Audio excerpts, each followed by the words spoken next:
नमस्कार, मी ॲडव्होकेट असीम सरोदे. असीम सरोदे लॉजिकल या यूट्यूब चॅनलमध्ये आपल्या सगळ्यांचं स्वागत आहे.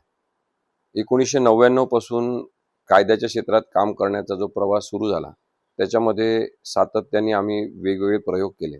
कारण की सोशिओ लीगल लॉयरिंग म्हणजे समाजाभिमुख वकिली करता करता करिअरची सुरुवात करणं, म्हणजे तसं पैसे न कमावता कामाची सुरुवात करणं असंच आहे. परंतु त्यातून जी सर्जनशीलता, कायद्याचा वापर वेगवेगळ्या पद्धतीने होऊ शकतो, न्याय देण्याचे अनेक मार्ग असू शकतात, हे लक्षात येत गेलं. तेव्हा हे सुद्धा जाणवलं की एक सोशिओ लीगल इंजिनिअरिंग म्हणजे काय असते आणि ते किती प्रभावीपणे अस्तित्वात येऊ शकते. मग त्याच्यामध्ये न्यायालयामध्ये काम कार्यरत असलेले वेगवेगळे घटक, ज्याला आपण स्टेक होल्डर म्हणतो, म्हणजे न्यायाधीश, न्यायालयीन कर्मचारी, पोलीस, डॉक्टर्स, तिथे येणारे साक्षीदार, पक्षकार, या सगळ्यांसोबत काम करण्याची गरज असते. वकील म्हणून आपली वकिली व्यापक करण्याच्या दृष्टीने मग नवीन वकील जे तयार होणार आहेत, त्या विविध लॉ कॉलेजेसमधील मुलांसोबत सुद्धा आम्ही वेगवेगळे प्रयोग केले आणि त्या सगळ्या प्रयोगांचं एकत्रीकरण म्हणजे ही राईट टू लाईफ नावाची डॉक्युमेंटरी आहे. आपण ही जरूर बघा आणि असेच अनेक प्रयोग कायद्याच्या क्षेत्रात करता येऊ शकतात. सगळ्या विविध व्यावसायिक क्षेत्रांपेक्षा, म्हणजे वैद्यकीय क्षेत्र असेल, इंजिनिअरिंगचे क्षेत्र असेल, इन्फॉर्मेशन टेक्नॉलॉजीचं क्षेत्र असेल, असे वेगवेगळे जे क्षेत्र आहेत व्यवसायाचे, त्याच्यामध्ये वकिली व्यवसाय हा अजूनही या सगळ्या व्यवसायांपेक्षा शास्त्रीय दृष्टिकोनातून, वैज्ञानिक दृष्टिकोनातून मागासलेला आहे. आपण वकिली व्यवसाय भारतातला बघितला तर साधारणतः आपण 20 वर्ष मागे आहोत असं आपल्याला दिसतं आणि त्यामुळे न्यायव्यवस्थेमध्ये वेगवेगळे प्रयोग करत राहिले पाहिजे. ही प्रयोगशीलता खरं तर विविध लॉ कॉलेजेसनी जपली पाहिजे, विद्यापीठांनी जपली पाहिजे, पण तसं होताना दिसत नाही.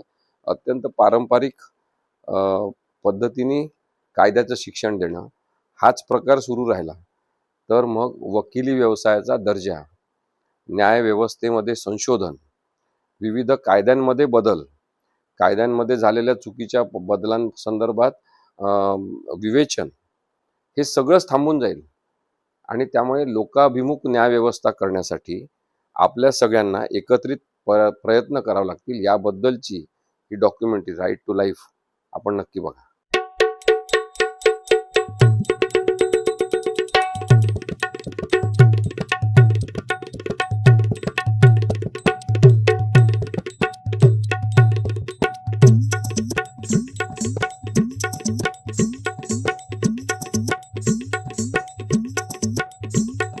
कथा सांगतो ऐका मंडळी, कथा सोम्याची गोम्याची.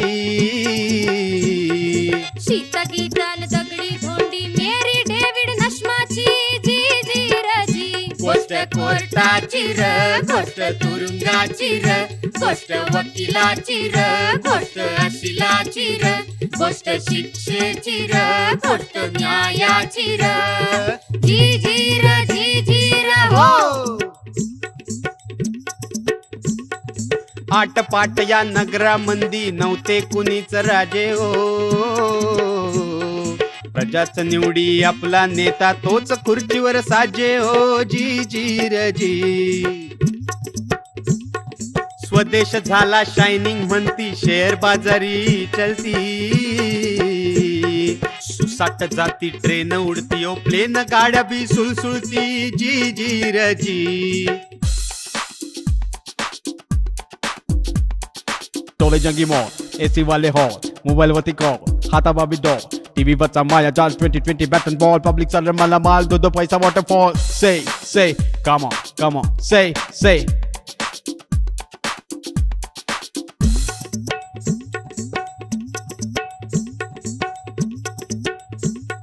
सुखात सारी लोळे जनता, बुडाली आनंद डोई ओ.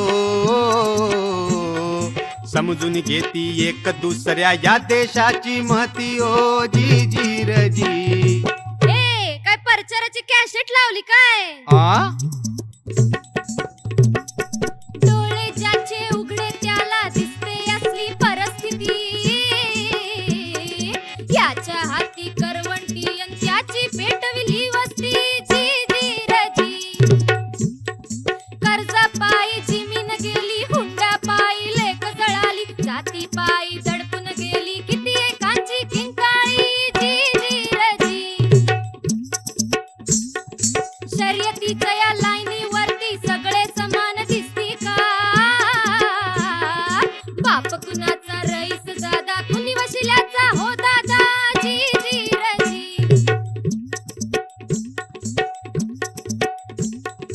रडारडी अन गाराण्याची सवय तुम्हाला झाली ओ. माय बाप सरकारनं आपल्या किती तजवीज केली ओ. जी जी रे जी. रेशनचं दुकान, सस्त्यातला मकान, फुकटचा दवापाणी, कर्ज हप्त्या हप्त्यानी, जातीला आरक्षण, धंद्याला संरक्षण, विजेला सबसिडी, परवडणारी जनता गाडी, पोलिसांची पलटण करायला रक्षण. देशाची घटना, न्याय दयाली, देशाची घटना, घटनेची कलम, न्याय दयाले, देशाची घटना, घटनेची कलम, कलमांचे कायदे. न्याय दयाले, देशाची घटना, घटनेची कलम, कलमांचे कायदे, कायद्यांचा अर्थ. न्याय दयाले, देशाची घटना, घटनेची कलम, कलमांचे कायदे, कायद्यांचा अर्थ मांडाया वकील. न्याय दयाले, देशाची घटना, घटनेची कलम, कलमांचे कायदे, कायद्यांचा अर्थ मांडाया वकील, ऐकायला जज. न्याय दयाले. हो हो हो हो हो. दिल्ली पासून गल्ली पर्यंत न्यायाची ही उतरंड. तरी का गरीब पिचत राहतो, अमीर होई बलदंड. जी जी रजी. अडाणी माणसा कोर्टाची भाषा, बापू जन्मी तरी कळलं का? पोलीस वकील जज्जांना हे कळलं तरी बी वळलं का? जी जी रजी. शाना माणूस कोर्टाची ही पायरी चढणे डरतो का? 20-20 वर्षे कच्चे भांडून पायरी वरतीच मरतो का? जी जी रजी. सवाल आमचा वाटतो सोपा, उत्तर त्याचं लय भारी. डोळ्यावरती पट्टी बांधे न्याय व्यवस्था गांधारी. जी जी रजी. अव न्याय व्यवस्था गांधारी. जी जी रे जी. ही न्याय व्यवस्था गांधारी. जी जी रे जी.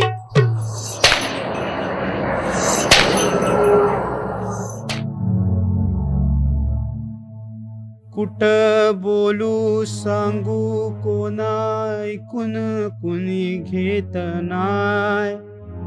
दाद कशी मागू सांगा, कुंपण शेत खाय. जगू कस हसत हसत सांग माझे माय. जगू कस सन्मानान सांग माझे माय. जगू कस सन्मानान सांग माझे माय.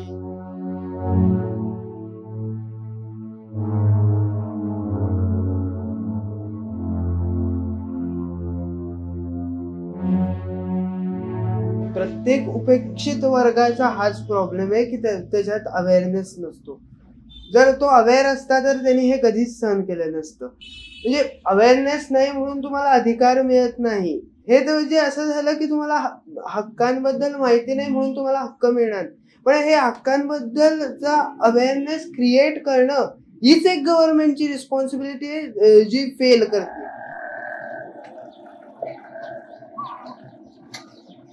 Basically, human rights are those fundamental rights defined in our Constitution in Part 3. The core of human rights is the right to life.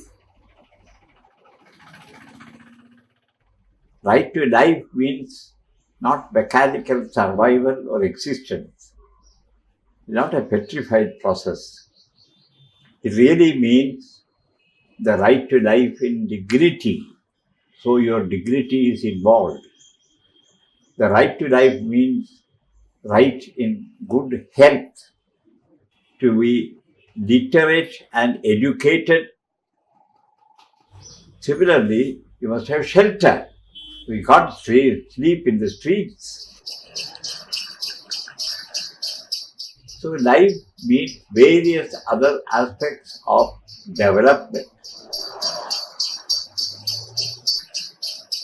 म्हणजे आपल्या देशात अपंग लोकांचा सोडा सामान्य लोकांची प्रगती व्हायला इतके त्रास होतात, अजून सामान्य लोकांनाच मानवाधिकार मिळत नाही, तर अपंग व्यक्तींना तर म्हणजे तो आधी म्हणजे त्यांची संख्या कमी असल्यामुळे ते उपेक्षित आहेत.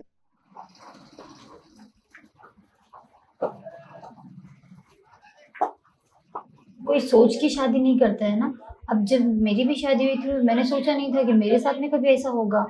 ऐसी तो इज्जत अब की चली जाती है जब अपने ससुराल को छोड़ के घर आ जाती है, तो लोगों का बोलना तो शुरू हो जाता है, और उसके बाद जो कुछ बची कुछ इज्जत होती है वो कोर्ट में चली जाती है।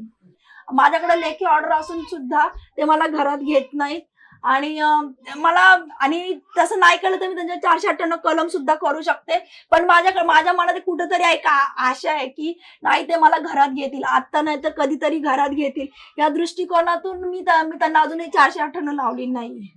आता माझ्या बाबतीत काय झालं की तसं बघितलं तर माझ्या नवऱ्याचा स्वभाव म्हणजे तसा चांगला होता, पण कुठेतरी त्यांचं ते डोकं जेव्हा फिरलं तर त्याच्यानंतर जे त्यांनी मारहाण केली, त्याच्यानंतर मी विचार केला की अशा परिस्थितीमध्ये मी असं जगणं हे योग्य होतं का.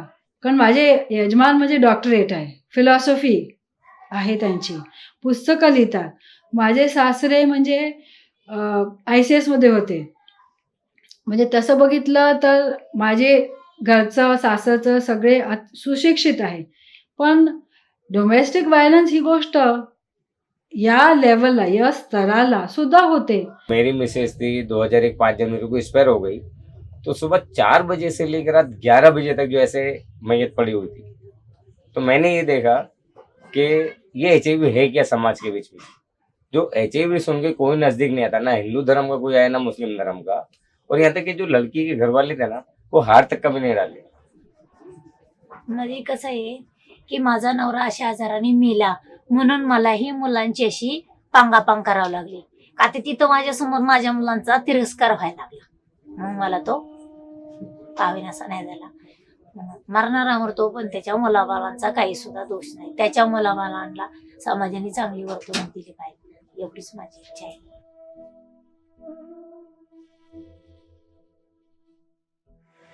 एक टाइम इधर आया, इंसान की जिंदगी खत्म हो गई, वापस जाएंगे तो गांव में कौन शादी करेंगे. ऐसा ले इन पे गए, कोई करेंगे क्या.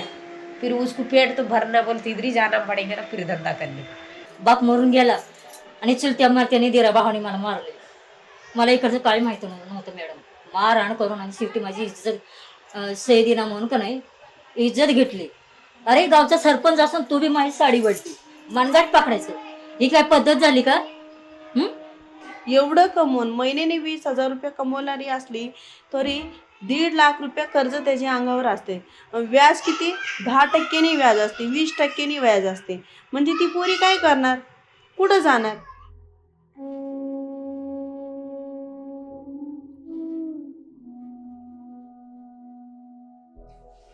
वेश्या व्यवसायाबद्दलचा जो कायदा आहे तो ॲट्रॉशियस आहे. म्हणजे पहा, त्या बाईंनी काय काय करायचं नाही. तिने ॲडव्हर्टाइजमेंट करायची नाही, सॉलिसिटिंग करायचं नाही, तिला कोणी घर भाड्याने द्यायचं नाही, तिने मुलाबाळांना बरोबर ठेवायचं नाही. म्हणजे तिने जगायचं का मरायचं हाच ऑर्डर. आणि त्या कायद्याप्रमाणे ज्या केसेस झाल्या त्या 95% केसेस त्या वेश्यांवरच झाल्यात. तुम्ही कोर्टामध्ये गेला तो कोर्टाचा वकील, न्यायाधीश, पोलीसवाला त्या बाई स्त्री जर तक्रार केली की नवरा मला थापडा मारतो, तर त्या तुम्ही हे मानून चाललाय की नवऱ्याचा तो अधिकार आहे, आणि असा निकाल एका हायकोर्टाने दिला होता. तुला तेवढं सहन केलं पाहिजे असं तिला म्हटलं होतं.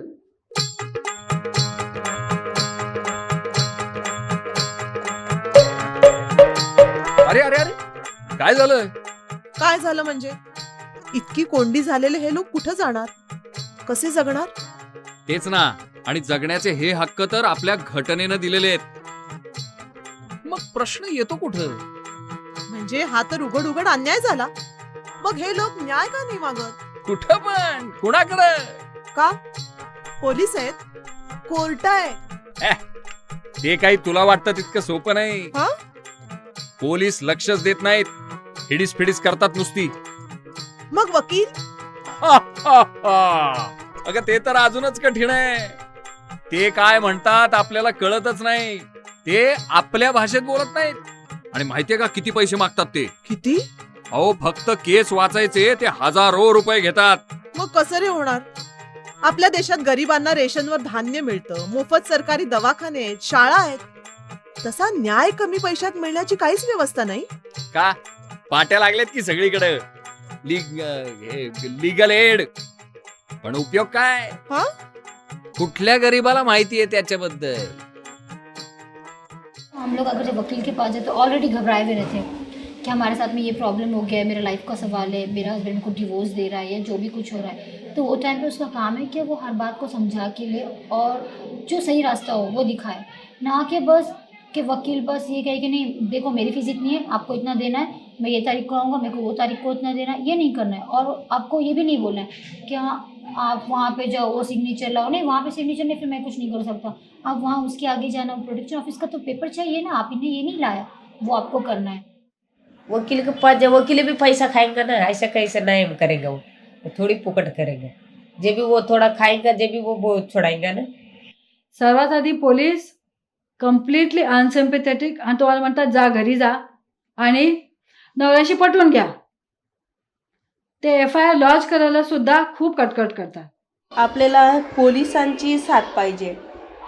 म्हणजे पोलिस पण तसा आहे, त्या मुलीला नेतात आणि आतमध्ये बंद करतात आणि कोणी नाही असले की ते मुली संग रेप करतात. चुकीचं आहे, पोलिसांचं पण हे चुकीचं आहे. आम्ही वेश्या करतो म्हणून काय झालं, आमची पण मजबुरी म्हणूनच करतो ना. तुम्ही लोक समजून घ्यायला पाहिजे की नाही आम्हाला. कोण समजून घेणार आहे बाबा, तिची मजबुरी आहे, तिला आई नसेल, तिला भाव नसेल म्हणून ते करत असेल, ते काय धंदा करणार आहे? काय करायला गेलं तर पहिले लोक काय म्हणतात, आमच्या खाली झोप तेव्हा तो धंदा कर. आमच्या माराचा विचारच नाही त्याला काहीच, आम्ही उलट मार खायचा, आमचा जीव आम्ही सांभाळून राहायचं, आम्ही त्याला तो आला की आम्ही दूरच पळायचं. पण तरी ते घटना घडली पण आम्ही केलं नाही, तरी पोलिसवाल्यांना आमच्यावर केस बनवली ना. आम्हाला काय न दाखवताना त्या लोकांना सर्व लिहून घेतलं ना, आम्हाला वाचवलं नाही न, सही करून घेतली. म्हणे काय वाचायचं असं करून सही करून घेतली.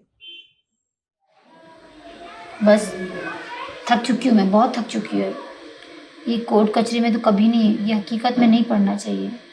भले ऐसे बैठ जाती है कहीं जाके, कोर्ट कचहरी से जाने से अच्छा ना सबसे अच्छी लड़कियां मर जाए.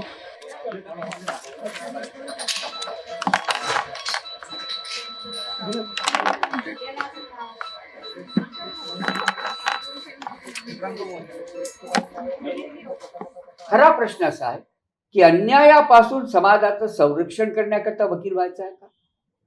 वकील हा व्यवसाय आहे. व्यवसायामध्ये काय होतं की व्यवसायाशी जेव्हा पोट जोडलं जातं, त्यामुळे जेव्हा पोटाचा जितका आकार वाढतो तसा व्यवसायाचा धंदा होतो.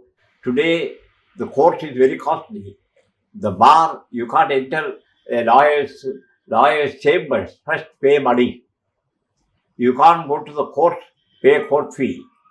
You can't go to any of these halls of justice because of what I call arcane, artificial, laborious, logomachy.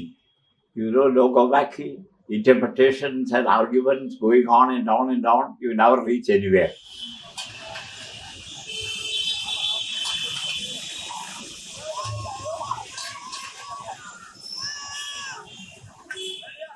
खरं म्हटलं म्हणजे कायद्याबद्दलचं सामान्य माणसाचं अज्ञान हाच वकिलांचा आणि न्यायप्रणालीचा प्लस पॉइंट आहे असं मी मानतो. त्या अज्ञानाच्या भरोशावर शोषण करणं सोपं जातं. न्यायदानाची अशी पद्धत आहे की वकिलांवर फार अवलंबून आहे. वकिलांनी कायदा कोर्टाच्या नजरेला आणून द्यायला पाहिजे, व्यवस्थित मांडणी करायला पाहिजे, तरच त्या बाजूला त्यांच्या बाजूचा निकाल लागतो. या न्यायप्रणालीमध्ये काय स्वदेशी आहे? भाषा स्वदेशी आहे, पोशाख स्वदेशी आहे. न्यायप्रणालीमध्ये ज्या पद्धतीने चालते ती स्वदेशी आहे, साक्ष पुराव्यावर चालणार. You should abandon this British colonial system of lordships and black coat and go. Why submit? You assert, not submit. But we have got a certain vocabulary, a culture of vocabulary, submissive vocabulary, where the judges must be pleased, and that is the way you can ingratiate yourself with your arguments into his sympathy or his judgment. What we should have is simple language which common people can understand. There is no need for us to go into the kind of arcane provisions which we find difficult to understand ourselves as trained lawyers and judges. Police, prosecutor, जज, jailer ही जर एक system असेल तर they must have one common objective. Common objective काय? गुन्हे होऊ नयेत, निरामय सगळे व्हावं, जग हे सर्वे संतुपी निरामय हे ऑब्जेक्टिव्ह.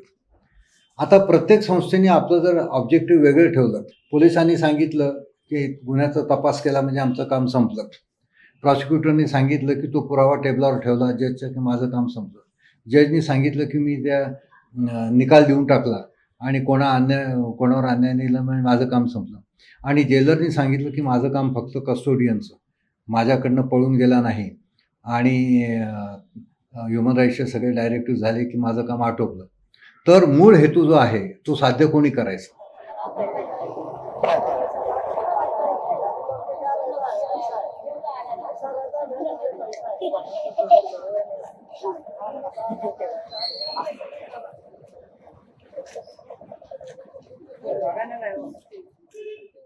न्याय व्यवस्थेचा मूळ हेतू समाजात न्यायाचे संतुलित वातावरण राखणे हा आहे. कोणताही समाज काळाबरोबर बदलत असतो. बदलत्या काळाबरोबर समाजाच्या गरजा आणि नीतिमूल्यही बदलत असतात. या बदलांना जर न्यायव्यवस्थेनं सामावून घेतलं नाही तर साचलेपणा येतो. समांतर व्यवस्था तयार व्हायला लागतात. लोक कायदा हातात घ्यायला लागतात. त्यामुळं या व्यवस्थेची फेरमांडणी करून तिला जास्तीत जास्त विश्वासार्ह, माणूसकेंद्री आणि प्रवाही बनवणं आवश्यक आहे. संपूर्ण न्यायव्यवस्थेला मानवी चेहरा देणारा एक अतिशय सकारात्मक दृष्टिकोन म्हणजेच सोशो लिगल लॉयरिंग किंवा समाजाभिमुख वकिली. समाजाभिमुख वकिली न्याय मिळवण्याची संकल्पना जास्त व्यापक करते. ती न्यायाच्या प्रक्रियेला कोर्टाच्या इमारतीच्या बाहेरही घेऊन जाते. वकील, पोलीस, न्यायाधीश यांच्यापुरती ती मर्यादित राहत नाही. सामान्य माणूस, लोकप्रतिनिधी, माध्यमं अशा समाजाच्या प्रत्येक घटकाला यात काही ना काही भूमिका आणि जबाबदारी पार पाडावी लागते.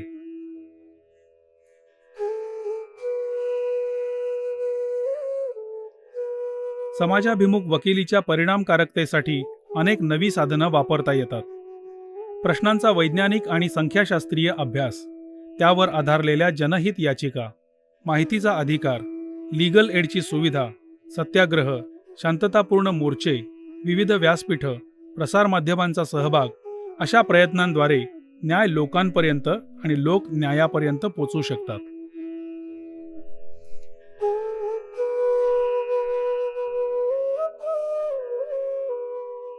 रचनात्मक बदल घडवून आणण्यासाठीचं न्यायालय हे आता नवं मैदान होऊ शकेल. So I think lawyers have a social obligation, a great social obligation, and that is use the law, make the law for the purpose of social service, social benefit, social welfare, and social ascent. Everybody must be able to rise to his full faculties. मी प्रश्न विचारतो स्वतःला, माणसांच्या संकटांचा फायदा घेऊन पैसे कमावण्याची जर वृत्ती असेल तर वकील म्हणून वकिली करता येते का? प्रामाणिकपणा सोडून देऊन जर त्याचा धंदा करायचा असेल आणि जो धंदा काळ्या बाजारातला धंदा ठरतो तशी भूमिका राहील का? म्हणून शिक्षक जे शिकत असलेले विद्यार्थी असतील ना, त्यांच्याकडे सुरुवातीला याची जी आचारसंहिता आहे वकिली व्यवसायाची आणि वकिली व्यवसाय म्हणजे काय हे समजून सांगण्याची गरज आहे.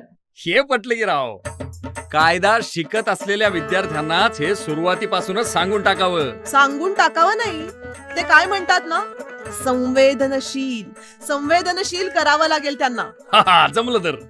नुसते कायदे शिकून काय उपयोग नाही. त्यांना ज्या लोकांसाठी काम करायचंय तो समाज कसा आहे याचं भान देणंही गरजेचं आहे. रोग बरं करणारा डॉक्टर असं आपण कधी म्हणतो का? काय बोलतीस? डॉक्टर रोग बरं करण्यासाठीच असतात. मग समाजाभिमुख वकिली करणारा वकील असं का म्हणायला लागावं? बरोबर. वकील हा सामाजिक भान असलेलाच असला पाहिजे. तेच समजण्यासाठी, समजावण्यासाठी विद्यार्थ्यांनी एकत्र आलं पाहिजे. न्याय व्यवस्था लोकांसाठीच असते हे त्यांना ठासून सांगितलं पाहिजे. तरच सामान्य लोकांना न्याय मिळवून देणारे वकील तयार होतील. police atrocities. beggars' rights, bonded labor, prostitutes' rights, trial prisoners. तुम्ही सर्वांनी सामाजिक समस्या खूपच चांगल्या पद्धतीने मांडलेल्या आहेत आणि त्याचा विचार केलेला आहे. आता या सामाजिक समस्या सोडवण्यासाठी आपल्याला ज्या व्यवस्थेचा वापर करायचा आहे त्या न्यायव्यवस्थेमध्ये पण काही प्रश्न आहेत, काही समस्या आहेत आणि काही अडचणी आहेत. तर त्या आपल्याला समजून घेणं आवश्यक आहे, कारण की आपल्याला सामाजिक बदल घडवून आणण्यासाठी या न्यायव्यवस्थेचा कसा वापर करता येईल हे शिकायचं आहे. तर या शिकण्याच्या प्रक्रियेमध्ये आपल्याला आणखी आता पुढचा टप्पा म्हणून हे बघायचं आहे की या व्यवस्थेत कोणते प्रश्न आहेत. तर आम्ही तुम्हाला परत पेपर्स देणार आहे काही, आणि तुम्ही सगळ्यांनी न्यायव्यवस्थेमध्ये कोणते प्रश्न आहेत ते आता त्या कागदावर लिहायचे, म्हणजे आपण पुढचा विचार आणखी जास्त चांगल्या प्रकारे करू शकतो. मला 2 तुमच्यामधले व्हॉलेंटियर्स पाहिजे आहेत. तो मैं अभी आपको एक सिचुएशन बताता हूँ जो एक घटी हुई घटना पर आधारित है. अभी आपने जो यहाँ पे एक ट्रू लाइफ इंसिडेंट सुना है, तो आपको वो रोल प्ले करना है.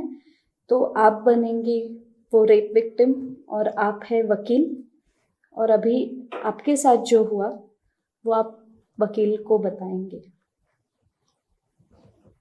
क्या हुआ है तेरे साथ?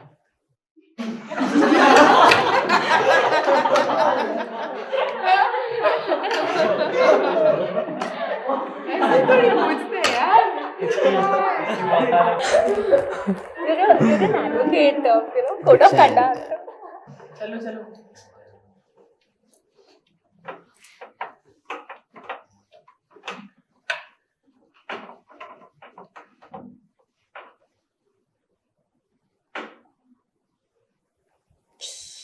मुझे केस के बारे में बात करनी थी आपसे. कौन सी केस? कैसी केस है ये? जी सर, एक्चुअली सर वो रेप का केस है सर. कहाँ पे हुआ? जी सर, घर पे ही हुआ था सर. कितने लोग थे? 3 या 4 लोग थे सर. किस वक्त?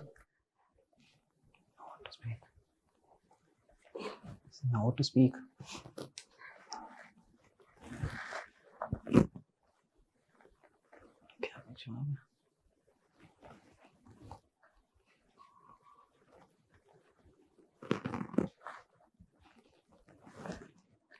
आप प्रूव करो कि आपके साथ रेप हुआ है और आपका उनके साथ कोई संबंध नहीं था, आप उनको नहीं जानती थी.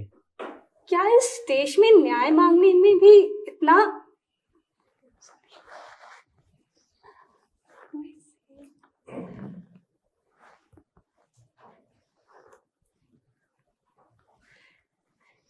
क्या इस देश में एक रेप हुई हुई नारी को भी न्याय मिलने का कोई हक नहीं है?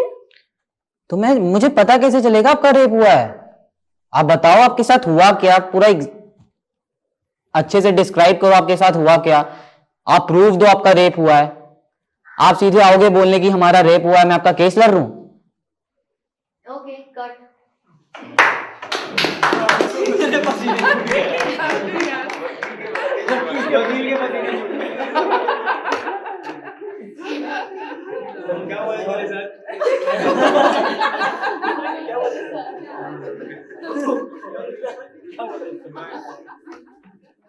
अभी आपने देखा कि हमें किसी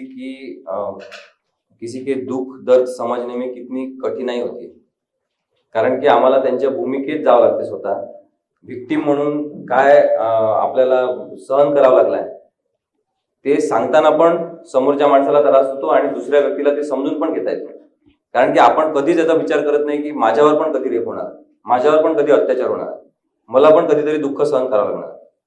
तर ह्युमन राईट्स प्रोटेक्शन मध्ये, मानवी हक्कांचं जेव्हा आपण संरक्षण करण्याच्या गोष्टी करतो तेव्हा दुसऱ्यांचं दुःख आपल्याला थोड्या वेळासाठी तरी जगता आलं पाहिजे. फार कठीण असतं बाईला सांगायचं, फार फार कठीण असतं. कारण या वैयक्तिक गोष्टी एका परपुरुषाशी आणि कम्प्लीट म्हणजे स्ट्रेंजरशी बोलणं एकतर फार कठीण असतं. दुसरं गोष्ट म्हणजे तुम्ही इमोशनली ट्रॉमटाईज असता, त्याच्यामुळे तेही फार कठीण जातं. आणि ते संबंध बोलायला सुद्धा दुसऱ्या माणसाची तशी सिम्पथेटिक ॲटिट्यूड असली तरच ती बाई बोलेल ना. खलील जिब्रानचं एक प्रसिद्ध वाक्य आहे की झाडाचं कुठलंही पान तोपर्यंत पिवळं पडत नाही किंवा वाळून खाली पडत नाही जोपर्यंत संपूर्ण झाडाची त्याला मूकसंमती नसते, त्याचप्रमाणे संपूर्ण समाजाची मूकसंमती असल्याखेरी तुम्ही जे म्हणता की स्त्रियांवरचे अत्याचार आणि त्यांना न्याय मिळण्याची प्रवृत्ती यही निर्माण होत नसते. मानवी हक्काच्या संदर्भात आपण जेव्हा विचार करतो मानवी हक्क, त्यावेळेस आपण विचार करतो की सर्वसामान्य जे आरोपी आहेत त्यांनी गुन्हा केला नाही पण त्यांना सुधारणा असा विचार ज्यावेळेस करतो. आता बॉम्ब ब्लास्टची केस का बा त्याचा मानवी हक्काचा आपण विचार करणं कितपत योग्य वाटतं तुम्हाला? मला वाटतं आपण थोडंसं कन्फ्यूज करतोय का मानवी ज्यांनी गुन्हा केलेला आहे त्यांचे मानवी हक्क म्हणजे हे नाही की त्यांना त्या गुन्ह्यापासून किंवा शिक्षेपासून वाचवलं पाहिजे. हा जो एक डोक्यात विचार येतो की मानवी हक्क वरती काम करणारी लोक हे आतंकवादीच्या मानवी हक्कांबद्दल बोलतात, अजिबात नाही. जर तो एक आतंकवादी असेल तर त्याला शिक्षा मिळालीच पाहिजे, पण ती शिक्षा कोणी द्यायची? तुम्ही आणि मी द्यायची का? ती शिक्षा मीडियानी द्यायची का ती ड्यू प्रोसेस ऑफ लॉ मधनं झाली पाहिजे आणि ती कोर्टाने दिली पाहिजे? मानवी हक्क हे कायद्याने दिलेल्या हक्कापेक्षा वेगळे आहे. ते माणूस म्हणून जन्माला आल्याबरोबर प्राप्त होणारे हक्क आहे. त्या हक्कांच्या बाबतीत वेगळी भूमिका घ्यावी लागेल. दुसरा, कायद्याचा असा नियम आहे ना की दोष आहे, माणूस दोषी ठरेपर्यंत तो दोषी नाही आपण मानला, मग तुम्हाला त्याचा दोष सिद्ध होऊन त्याला शिक्षा होईपर्यंत तो निर्दोष असंच मानावा लागेल की नाही? आणि तसं जर मानावायचं असेल तर मग निर्दोष तो आहे तोपर्यंत त्याला मानवी हक्क राहतील की नाही?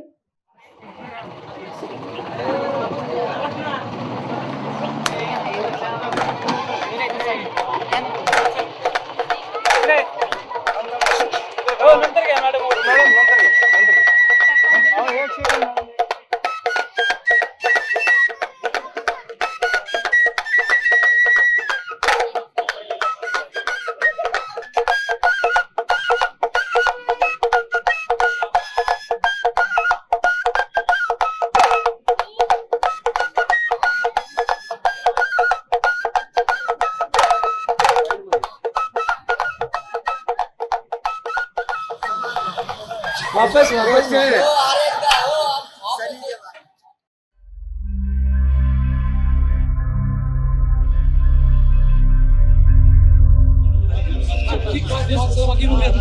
प्लीज जरा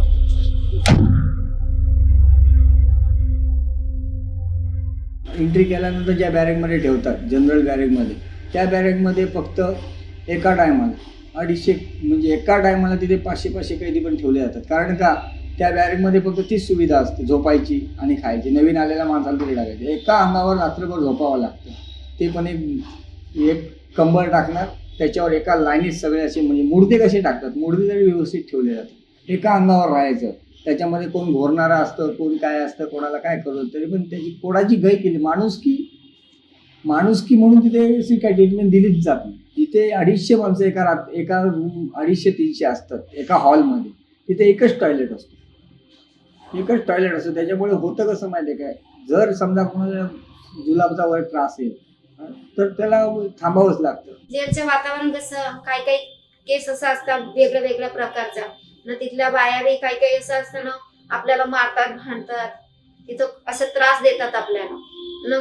पाणी नाही भेटत, पाण्याचे प्रॉब्लेम सर्व. तिथं आंघोळी करायला भेटायची नाही 3-3, 4-4 दिवस न. कसं ते मोकळं तसं भीती आहे त्याच्या आडच. असं लेडीज असले म्हणजे तिथं तसंच आंघोळ करतात. ओपन बाथरूम आहेत पण बाथरूम मध्ये जे लोक जुने आहेत त्यांना नंबर लागलेले असते न. दुसऱ्यांना असं आपण केलं ना अंडर ट्रायल वाला, त्यांना कोणी देत नाही. काय डॉक्टर आपल्या कैद्याच्या अंगाला हात लावून पेशंट नाडी तपासणार नाही किंवा काय नाही. फक्त म्हणजे काय, डॉक्टर फक्त बोला हा काय होतं, फक्त कैद्याने तोंड त्यांनी फक्त खाली लिहायचं, जाव. नाही सर मला काल गोळ्या दिलेल्या बरं नाही वाटलं, नाही आता बरं वाटणार. म्हणजे कसं तीच औषधे दिली जातात. त्याच्यामुळे बरेचसे आरोग्य बिघडणं, अंगावर खरूप जरी झाली तरी पण त्याच्याकडे एक पॅटर्न मलम आहे, ते लाव. मग कैदी काय करतात, कुठेतरी झाड पाला वगैरे असतो तो चोळत राहतात. हे कंडिशन ही असते.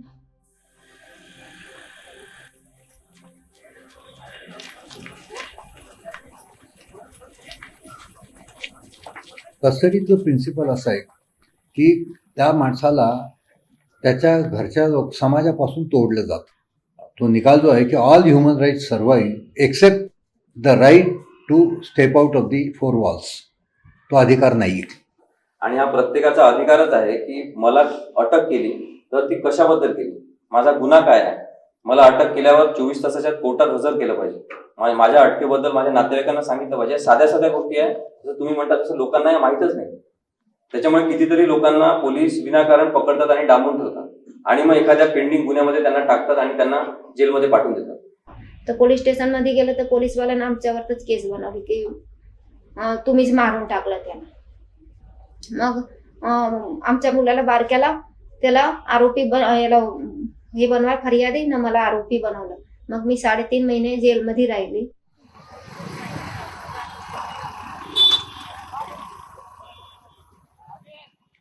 तर अशाच अनेक केसेसमध्ये कधी कुणाला साक्षीदार मिळत नाही, कधी कुणाला समाजाचं सहकार्य मिळत नाही किंवा गुन्हा ज्यांच्या हातून घडलेला आहे आणि नकळत चूक झालेली आहे त्यांच्या बाजूनी पण समाज उभा राहत नाही.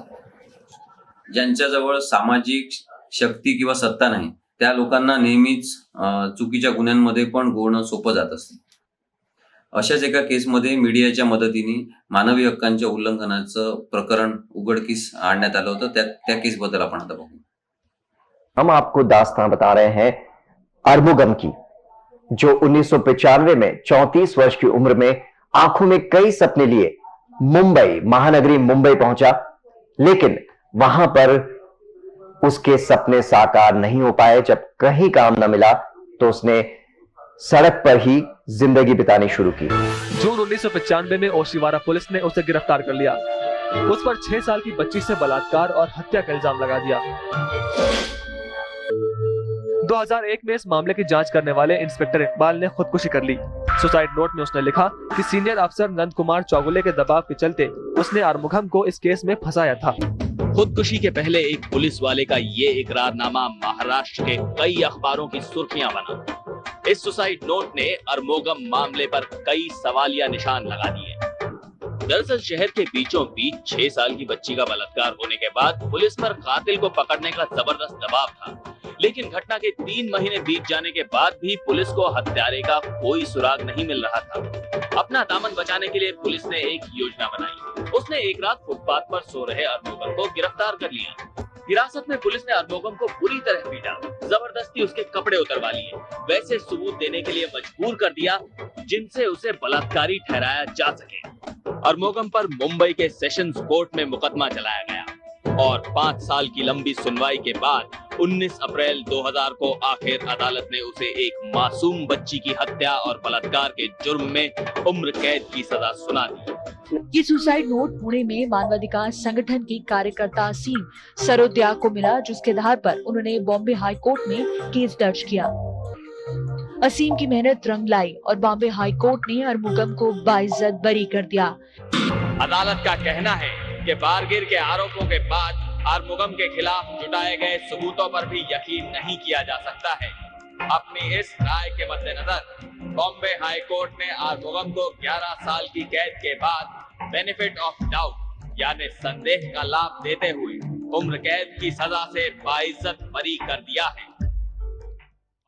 आपल्याला हा पण विचार करायला पाहिजे की कायद्यातून सगळे प्रश्न सुटणार आहेत.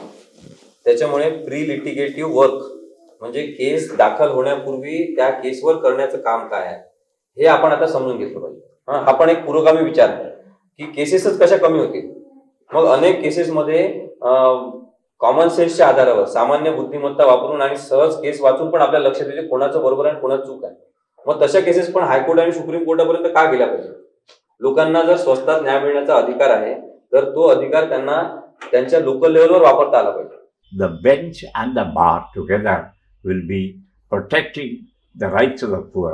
In fact, suo motu action must be taken. You don't have to go to the court and then file a petition and things like that. Suo motu. त्याच्यामुळे कायदा सगळ्यांना समजला पाहिजे एवढंच नाही तर कायदा याच्यानंतर बनवायचा असेल नवीन तर तो पण लोकांच्या सहभागातून झाला पाहिजे. ज्या लोकांसाठी कायदा बनवणार आहे त्यांना विचारलं पाहिजे की तुम्हाला तुमच्या समस्या सोडवण्यासाठी आम्ही असा कायदा तयार करतोय, तुमचं याच्यामध्ये काय मत आहे की याच्यात काय असलं पाहिजे आणि त्यांचं मत विचारात घेऊन कायदा बनला पाहिजे. हा नवीन विचार आहे.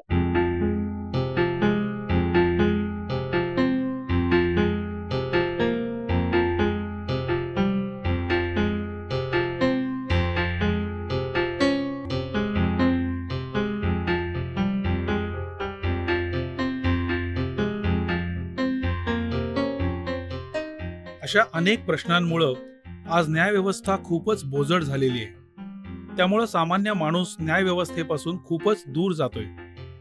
आपल्याला जर न्याय हवा असेल तर त्यासाठी व्यवस्था बळकट झाल्या पाहिजेत आणि व्यवस्था बळकट होण्यासाठी सामान्य माणसानंच पुढाकार घेतला पाहिजे. अलिप्त न राहता आपल्या हाताशी असलेल्या साधनांचा योग्य वापर केला पाहिजे.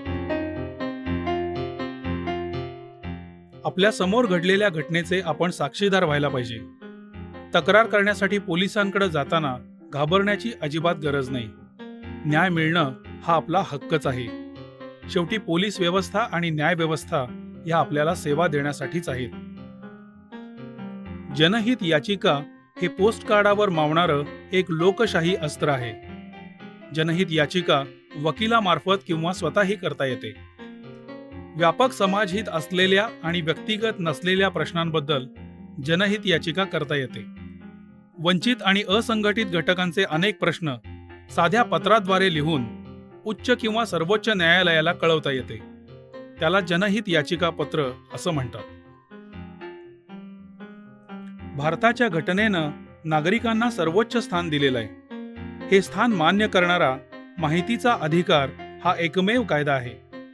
या कायद्यामुळं सरकारी यंत्रणेची किंवा सरकारची मदत मिळालेल्या कोणत्याही संस्थेसंबंधीची माहिती आपल्याला मिळवता येते. ही माहिती मिळवण्यासाठी प्रश्न नेमकेपणानं विचारले पाहिजेत. विचारलेली माहिती 1 महिन्याच्या आत मिळणं बंधनकारक आहे. व्यवस्थांमध्ये पारदर्शकता आणि उत्तरदायित्व आणण्यासाठी तसंच प्रशासनात लोकसहभाग वाढवण्यासाठी आपण सर्वांनी माहितीचा अधिकार वापरला पाहिजे.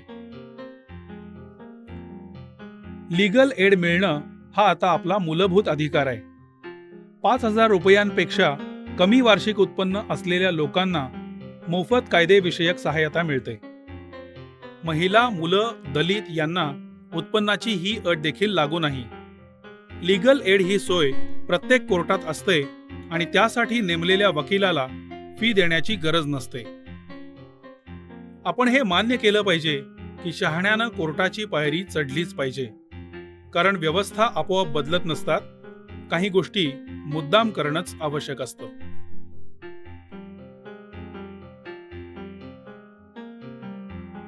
शेवटी यावर विश्वास ठेवला पाहिजे की प्रत्येक व्यवस्थेत चांगली माणसं आहेत आणि याचं भान ठेवलं पाहिजे की मी आधी माणूस आहे आणि त्यानंतर पोलीस, वकील किंवा न्यायाधीश आहे.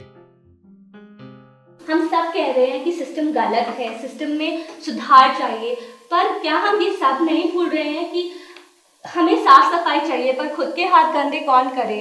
हम में से कितने लोग अपने कॉर्पोरेट जॉब्स को छोड़ के ह्यूमन राइट्स लॉयर बनना चाहेंगे? क्या ये बात हमें नहीं सोचना चाहिए? हम क्रिटिसाइज कर रहे हैं सिस्टम को, ये कह रहे हैं कि करप्शन है, टेंडेंसी है, जुडिशरी में ये इम्प्लीमेंट होना चाहिए, जुडिशरी में वो इम्प्लीमेंट होना चाहिए.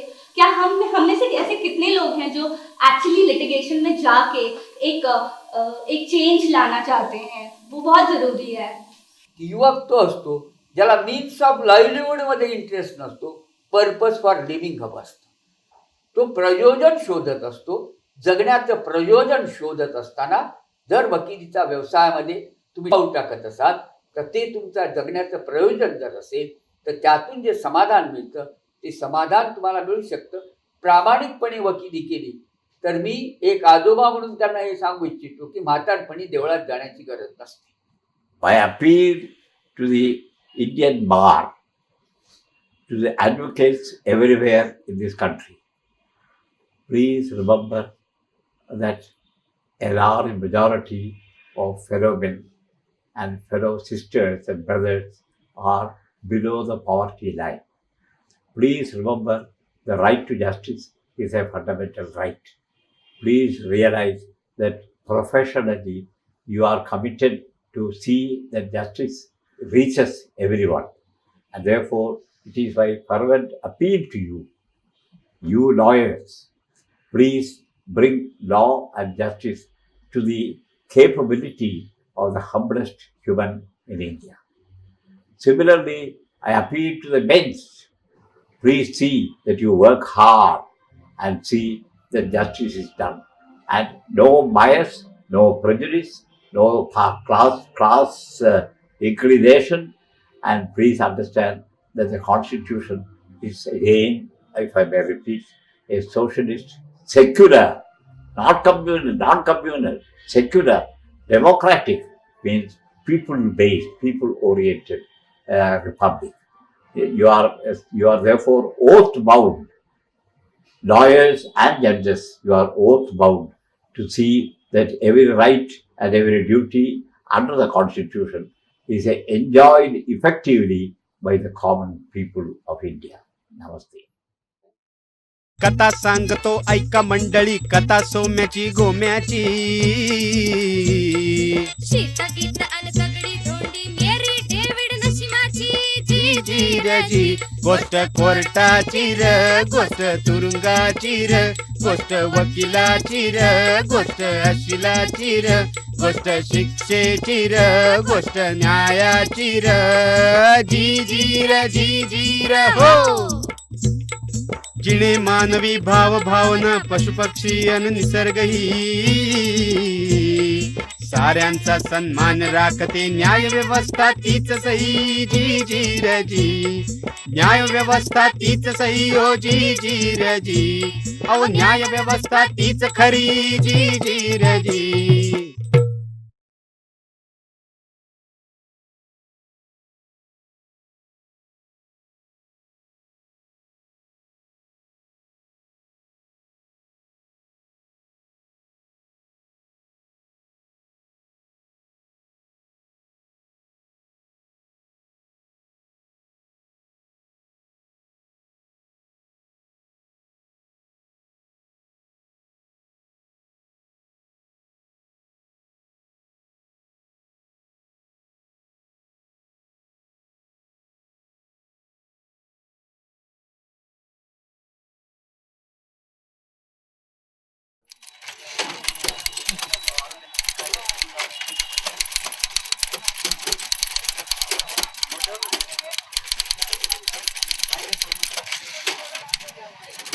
हा वय अंदाजे 18 चालू आहे आता.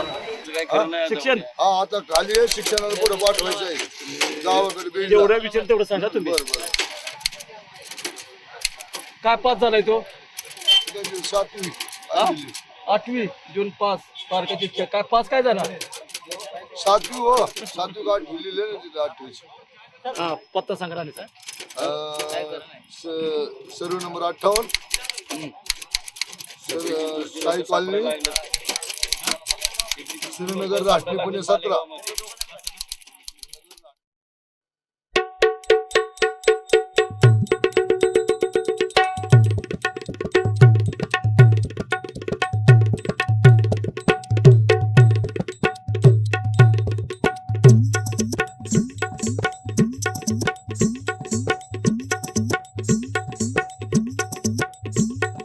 कथा सांगतो ऐका मंडळी, कथा सोम्याची गोम्याची. शीत गीत अन तगडी धोंडी मेरी डेव्हिड नशिमाची. जी जी र जी, गोष्ट कोर्टाची र, गोष्ट तुरुंगाची र, गोष्ट वकिलाची र, गोष्ट अशिलाची र, गोष्ट शिक्षेची र, गोष्ट न्यायाची र. जी जी र हो. आटपाट या नगरामंदी नव्हते कुणीच राजे हो. प्रजाच निवडी आपला नेता तोच खुर्चीवर साजे हो. जी जी र जी. स्वदेश झाला शायनिंग म्हणती, शेअर बाजारी चलती. सुसाट जाती ट्रेन उडती, ओ प्लेन गाड्या बी सुळसुळती. जी जी र जी. टोले जंगी मौत, एसी वाले हॉट, मोबाइल वती कॉल, खाता बाबी डॉट, टीवी बच्चा माया जाल 2020 बैट एंड बॉल, पब्लिक सलर माला माल, दो पैसा waterfall. say come on say.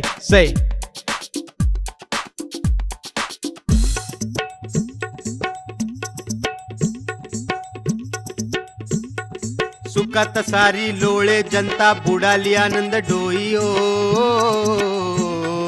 समजून घेती एक दुसऱ्या या देशाची महती हो. जी जी र जी. काय परचाराची कॅसेट लावली काय? आ डोळे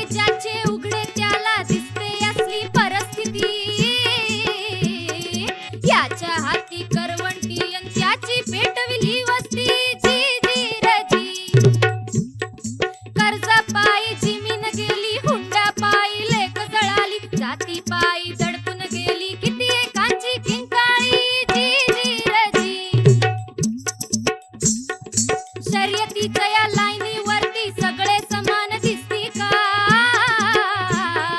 बाप कुणाचा रईस दादा कुणी वशिल्याचा हो दादा जी जी र जी.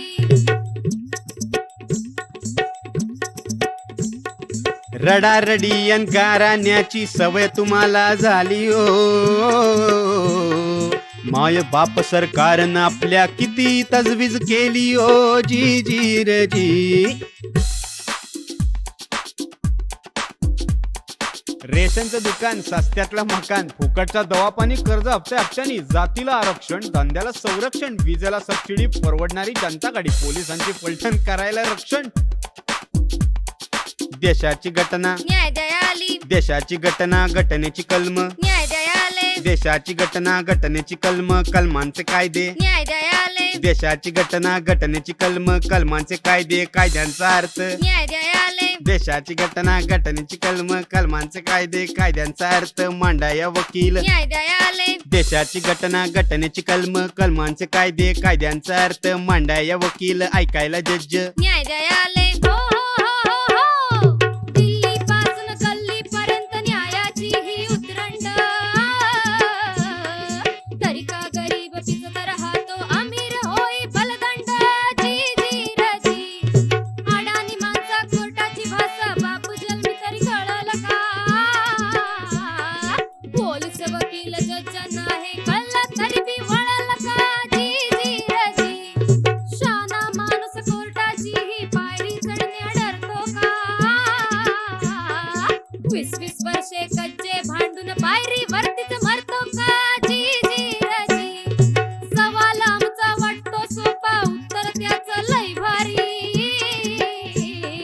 डोळ्यावरती पट्टी बांधे न्याय व्यवस्था गांधारी जी जी र जी. अव न्याय व्यवस्था गांधारी जी जी रे जी. ही न्याय व्यवस्था गांधारी जी जी रे जी.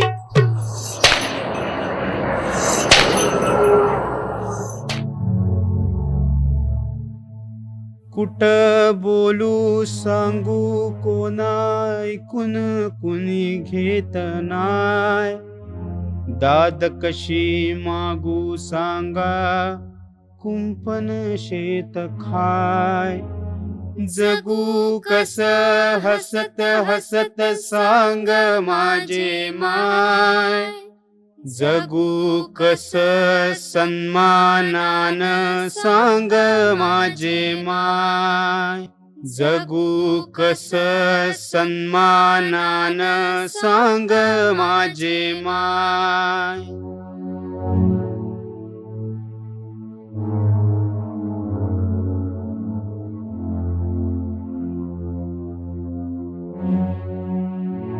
प्रत्येक उपेक्षित वर्गाचा हाच प्रॉब्लेम आहे की त्याच्यात अवेअरनेस नसतो. जर तो अवेअर असता तर त्यांनी हे कधीच सहन केलं नसतं. म्हणजे अवेअरनेस नाही म्हणून तुम्हाला अधिकार मिळत नाही. हे तर म्हणजे असं झालं की तुम्हाला हक्कांबद्दल माहिती नाही म्हणून तुम्हाला हक्क मिळणार. पण हे हक्कांबद्दलचा अवेअरनेस क्रिएट करणं हीच एक गव्हर्नमेंटची रिस्पॉन्सिबिलिटी आहे जी फेल करते.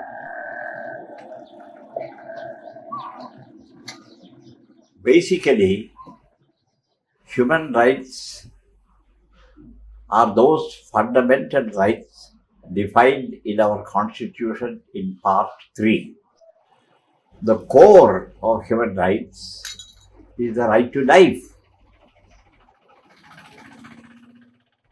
Right to life means not mechanical survival or existence, not a petrified process.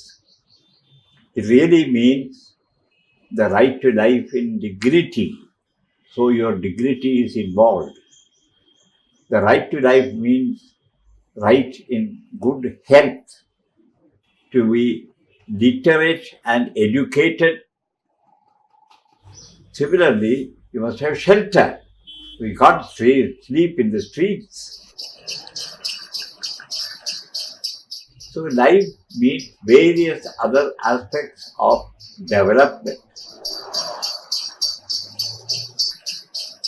म्हणजे आपल्या देशात अपंग लोकांचा सोडा, सामान्य लोकांची प्रगती व्हायला इतके त्रास होतात, अजून सामान्य लोकांनाच मानवाधिकार मिळत नाहीत, तर अपंग व्यक्तींना तर म्हणजे तो अधिक म्हणजे त्यांची संख्या कमी असल्यामुळे ते उपेक्षित आहेत.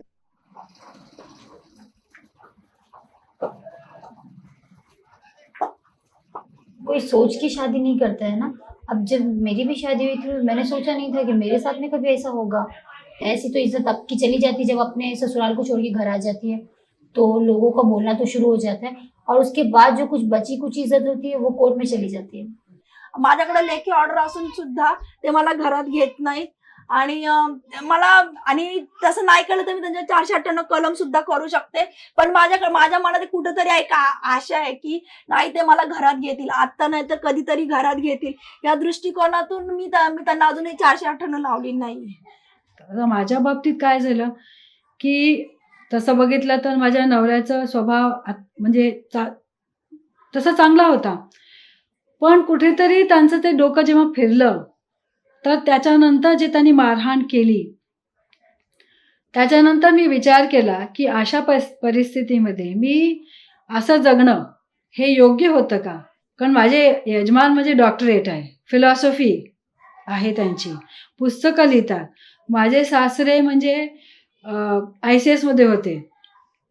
म्हणजे तसं बघितलं तर माझे घरचं सासरचं सगळे सुशिक्षित आहे, पण डोमेस्टिक वायलेंस ही गोष्ट या लेवलला या स्तराला सुद्धा होते. मेरी मिसेज थी 2001 5 जनवरी को एक्सपायर हो गई, तो सुबह 4 बजे से लेकर रात 11 बजे तक जो ऐसे मैयत पड़ी हुई थी. तो मैंने ये देखा कि ये HIV है क्या समाज के बीच में.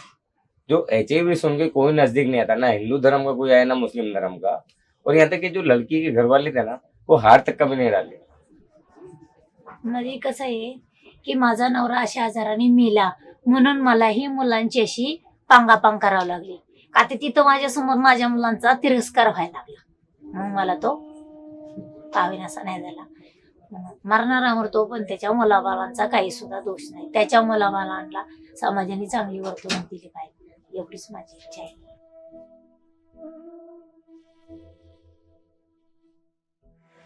एक टाइम इधर आया, इंसान की जिंदगी खत्म हो गई, वापस जाएंगे तो गांव में कौन शादी करेंगे. ऐसे लाइन पे गए, कोई करेंगे क्या. फिर उसको पेट तो भरना बोलते इधर ही जाना पड़ेगा ना फिर धंदा करने. बाप मरून गेला आणि चुलत्या मारत्याने दिरा भावाने मला मारले. मला इकडचं काय माहिती नव्हतं मॅडम. मारहाण करून आणि शेवटी माझी इज्जत सैदिना म्हणून का नाही इज्जत घेतली. अरे गावचा सरपंच असून तू बी माझी साडी वडली, मनगाट पकडायचं, ही काय पद्धत झाली का. एवढं कमवून महिन्याने 20,000 रुपये कमवणारी असली तरी 1.5 लाख रुपये कर्ज त्याच्या अंगावर असते. व्याज किती 10% व्याज असते, 20% व्याज असते. म्हणजे ती पोरी काय करणार, कुठं जाणार.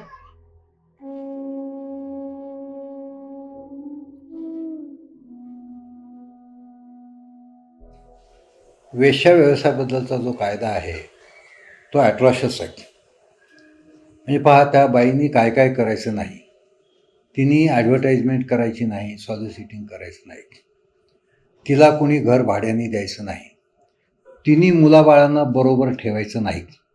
म्हणजे तिने जगायचं का मरायचं हाच ऑप्शन. आणि त्या कायद्याप्रमाणे ज्या केसेस झाल्या त्या 95% केसेस त्या वेश्यांवरच झाल्या. तुम्ही कोर्टामध्ये गेला तो कोर्टाचा वकील, न्यायाधीश, पोलीसवाला त्या बाई स्त्री जर तक्रार केली की नवरा मला थापडा मारतो, तर त्या तुम्ही हे मानून चाललाय की नवऱ्याचा तो अधिकार आहे. आणि असा निकाल एका हायकोर्टाने दिला होता.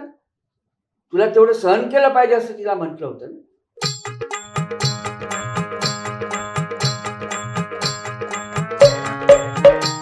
अरे अरे अरे काय झालं.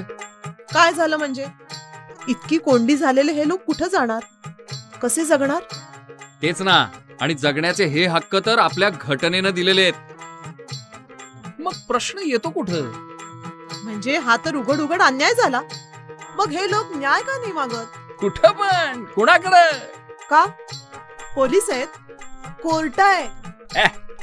ते काही तुला वाटतं तितकं सोपं नाही.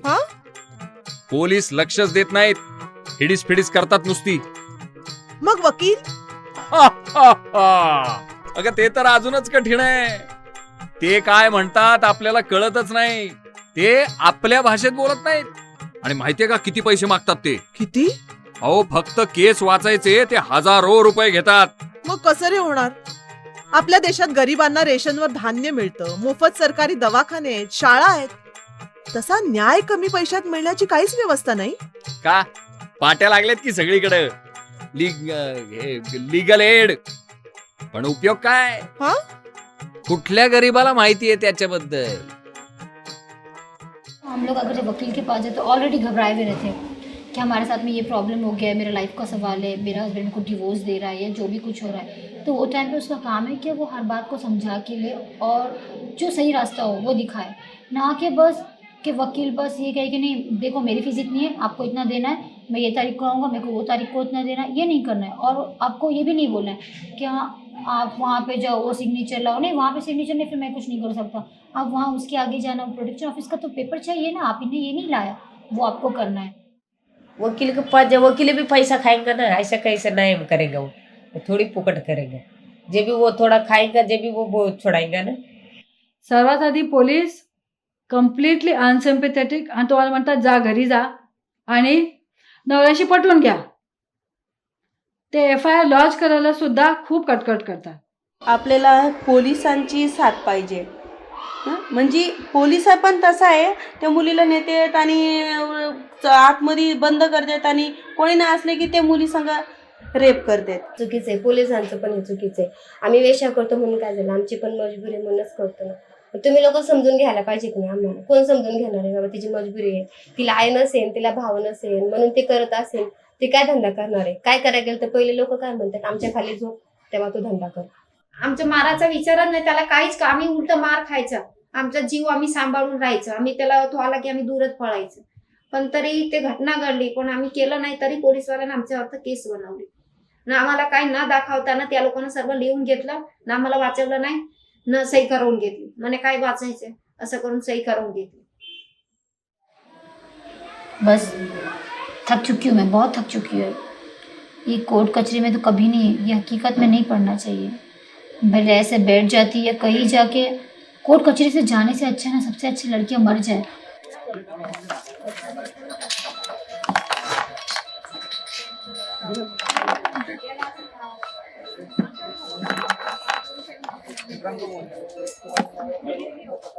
खरा प्रश्न असा आहे की अन्यायापासून समाजाचं संरक्षण करण्याकरता वकील व्हायचा आहे का? वकील हा व्यवसाय आहे. व्यवसायामध्ये काय होतं की व्यवसायाशी जेव्हा पोट जोडलं जातं, त्यामुळे जेव्हा पोटाचा जितका आकार वाढतो तसा व्यवसायाचा धंदा होतो. Today, the court is very costly. The bar, you can't enter a lawyer's chambers. First, pay money. You can't go to the court, pay court fee. You can't go to any of these halls of justice because of what I call arcane, artificial, laborious, logomachy. You know logomachy? Interpretations and arguments going on and on and on. You never reach anywhere.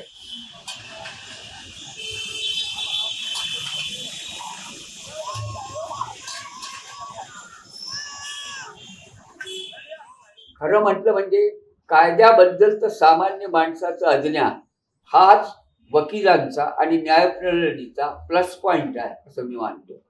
त्या अज्ञानाच्या भरोशावर शोषण करणं सोपं जातं. न्यायदानाची अशी पद्धत आहे की वकिलांवर फार अवलंबून आहे. वकिलांनी कायदा कोर्टाच्या नजरेला आणून द्यायला पाहिजे, व्यवस्थित मांडणी करायला पाहिजे, तरच त्या बाजूला त्यांच्या बाजूचा निकाल लागतो. या न्यायप्रणालीमध्ये काय स्वदेशी आहे? भाषा स्वदेशी आहे, पोशाख स्वदेशी आहे. न्यायप्रणालीमध्ये ज्या पद्धतीने चालते ती स्वदेशी आहे, साक्ष पुराव्यावर चालणार आहे. You should abandon this British colonial system of lordships and black coat and go. Why submit? You assert, not submit. But we have got a certain vocabulary, a culture of vocabulary, submissive vocabulary, where the judges must be pleased, and that is the way you can ingratiate yourself with your arguments into his sympathy or his judgment. What we should have is simple language which common people can understand. There is no need for us to go into the kind of arcane provisions which we find difficult to understand ourselves as trained lawyers and judges. Police, prosecutor, जज, jailer ही जर एक system असेल तर they must have one common objective. Common objective काय? गुन्हे होऊ नयेत, निरामय सगळे व्हावं, जग हे सर्वे संतुपी निरामय हे ऑब्जेक्टिव्ह. आता प्रत्येक संस्थेने आपलं जर ऑब्जेक्टिव्ह वेगळं ठेवलं, पोलिसांनी सांगितलं की गुन्ह्याचा तपास केला म्हणजे आमचं काम संपलं, प्रॉसिक्युटरनी सांगितलं की तो पुरावा टेबलावर ठेवला जजच्या की माझं काम संपलं, जजनी सांगितलं की मी त्या निकाल देऊन टाकला आणि कोणावर अन्याय नेला म्हणजे माझं काम संपलं, आणि जेलरनी सांगितलं की माझं काम फक्त कस्टोडियनचं, माझ्याकडनं पळून गेला नाही आणि ह्युमन राईट्सचे सगळे डायरेक्टिव्ह झाले की माझं काम आटोपलं, तर मूळ हेतू जो आहे तो साध्य कोणी करायचा?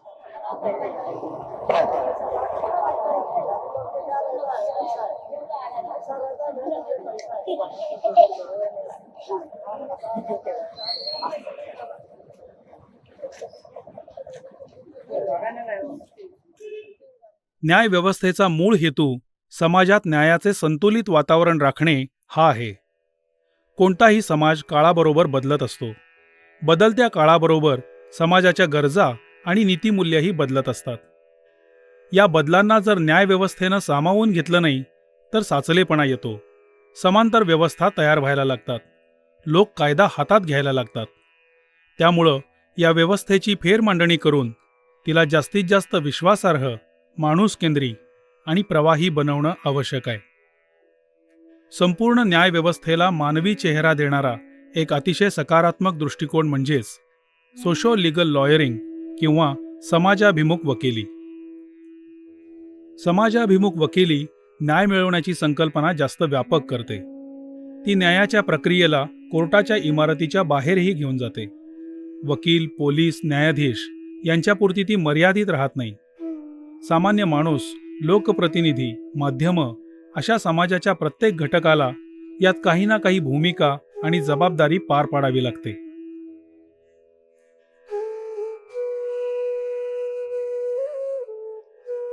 समाजाभिमुख वकिलीच्या परिणामकारकतेसाठी अनेक नवी साधनं वापरता येतात. प्रश्नांचा वैज्ञानिक आणि संख्याशास्त्रीय अभ्यास, त्यावर आधारलेल्या जनहित याचिका, माहितीचा अधिकार, लीगल एडची सुविधा, सत्याग्रह, शांततापूर्ण मोर्चे, विविध व्यासपीठं, प्रसारमाध्यमांचा सहभाग अशा प्रयत्नांद्वारे न्याय लोकांपर्यंत आणि लोक न्यायापर्यंत पोचू शकतात.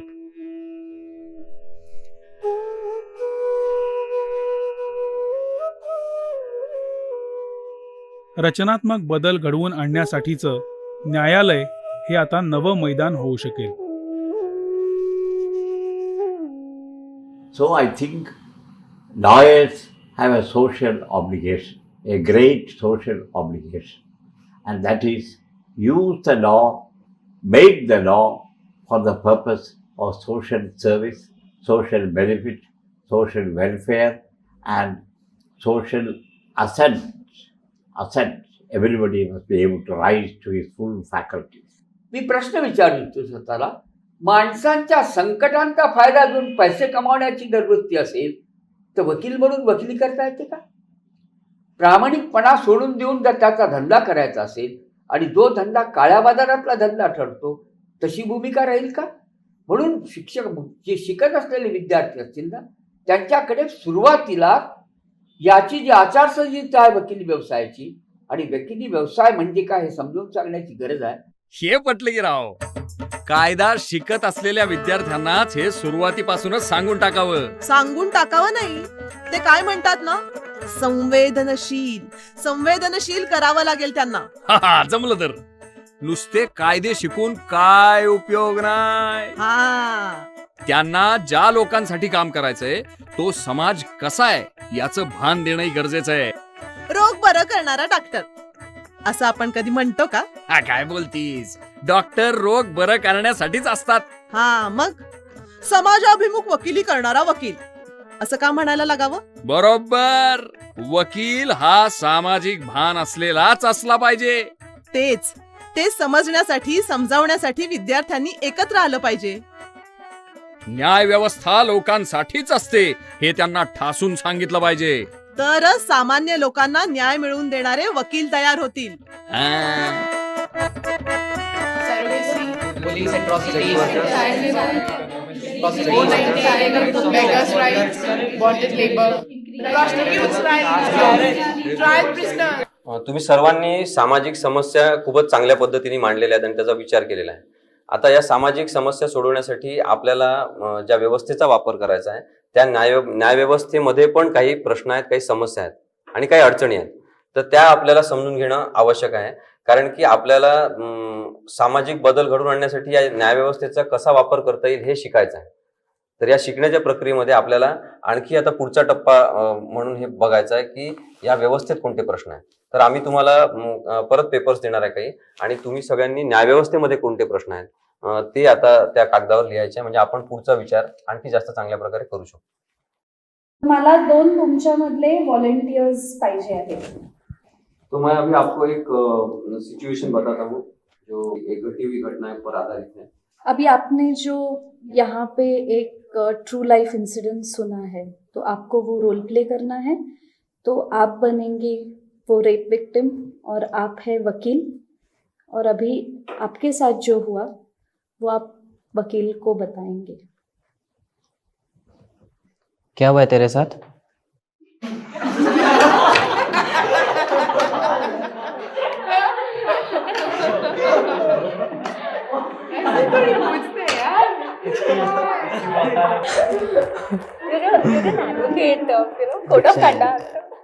चलो चलो.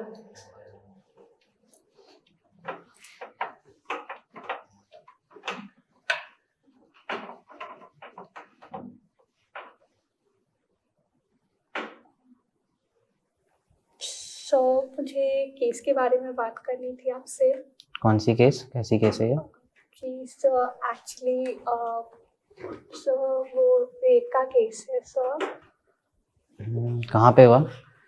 जी सर घर पे ही हुआ था सर. कितने लोग थे? 3 या 4 लोग थे सर. किस वक्त? Now to speak.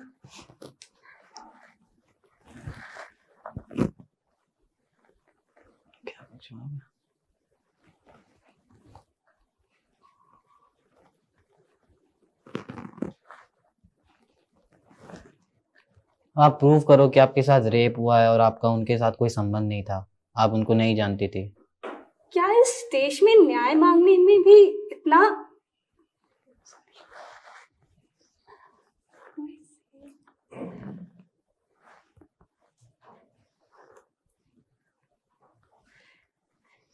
क्या इस देश में एक रेप हुई हुई नारी को भी न्याय मिलने का कोई हक नहीं है? तो मुझे पता कैसे चलेगा आपका रेप हुआ है? आप बताओ आपके साथ हुआ क्या, पूरा अच्छे से डिस्क्राइब करो आपके साथ हुआ क्या. आप प्रूफ दो आपका रेप हुआ है.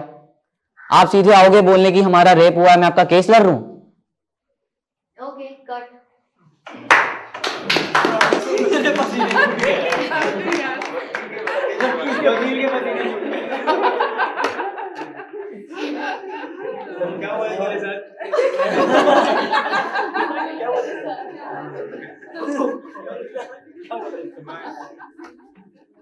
अभी आपने देखा कि हमें किसी के दुःख दर्द समजने में कितनी कठिनाई होती है. कारण की आम्हाला त्यांच्या भूमिकेत जावं लागते. स्वतः व्हिक्टिम म्हणून काय आपल्याला सहन करावं लागलाय ते सांगताना पण समोरच्या माणसाला त्रास होतो आणि दुसऱ्या व्यक्तीला ते समजून पण घेता येत नाही. कारण की आपण कधीच याचा विचार करत नाही की माझ्यावर पण कधी रेप होणार, माझ्यावर पण कधी अत्याचार होणार, मला पण कधीतरी दुःख सहन करावं लागणार. तर ह्युमन राईट्स प्रोटेक्शन मध्ये, मानवी हक्कांचं जेव्हा आपण संरक्षण करण्याच्या गोष्टी करतो तेव्हा दुसऱ्यांचं दुःख आपल्याला थोड्या वेळासाठी तरी जगता आलं पाहिजे. फार कठीण असतं बाईला सांगायचं, फार फार कठीण असतं. कारण या वैयक्तिक गोष्टी एका परपुरुषाशी आणि कम्प्लीट म्हणजे स्ट्रेंजरशी बोलणं एकतर फार कठीण असतं. दुसरं गोष्ट म्हणजे तुम्ही इमोशनली ट्रॉमटाईज असता, त्याच्यामुळे तेही फार कठीण जातं. आणि ते संबंध बोलायला सुद्धा दुसऱ्या माणसाची तशी सिम्पथेटिक ॲटिट्यूड असली तरच ती बाई बोलेल ना. खलील जिब्रानचं एक प्रसिद्ध वाक्य आहे की झाडाचं कुठलंही पान तोपर्यंत पिवळं पडत नाही किंवा वाळून खाली पडत नाही जोपर्यंत संपूर्ण झाडाची त्याला मूकसंमती नसते. त्याचप्रमाणे संपूर्ण समाजाची मूकसंमती असल्याखेरी तुम्ही जे म्हणता की स्त्रियांवरती अत्याचार आणि त्यांना न्याय मिळण्याची प्रवृत्ती याही निर्माण होत नसते. मानवी हक्काच्या संदर्भात आपण जेव्हा विचार करतो मानवी हक्क, त्यावेळेस आपण विचार करतो की सर्वसामान्य जे आरोपी आहेत त्यांनी गुन्हा केला नाही पण त्यांना सुधारणा असा विचार ज्यावेळेस करतो. आता बॉम्ब ब्लास्टची केस का त्याचा मानवी हक्काचा आपण विचार करणं कितपत योग्य वाटतं तुम्हाला? मला वाटतं आपण थोडंसं कन्फ्यूज करतोय का मानवी ज्यांनी गुन्हा केलेला आहे त्यांचे मानवी हक्क म्हणजे हे नाही की त्यांना त्या गुन्ह्यापासून किंवा शिक्षेपासून वाचवलं पाहिजे. हा जो एक डोक्यात विचार येतो की मानवी हक्क वरती काम करणारी लोक हे आतंकवादीच्या मानवी हक्कांबद्दल बोलतात. अजिबात नाही.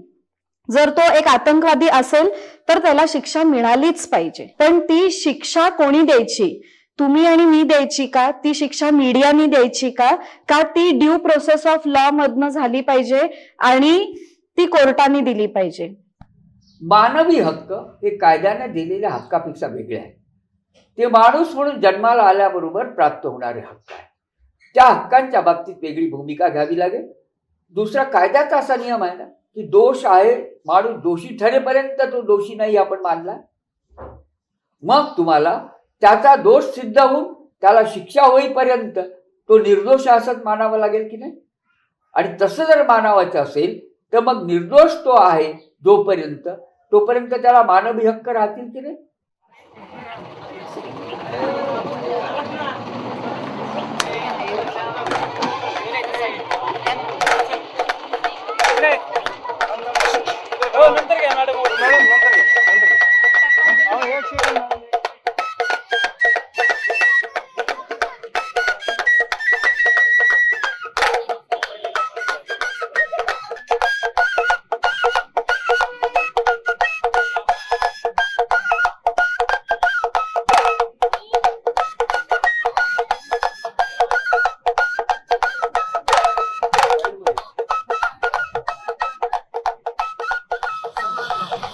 वापस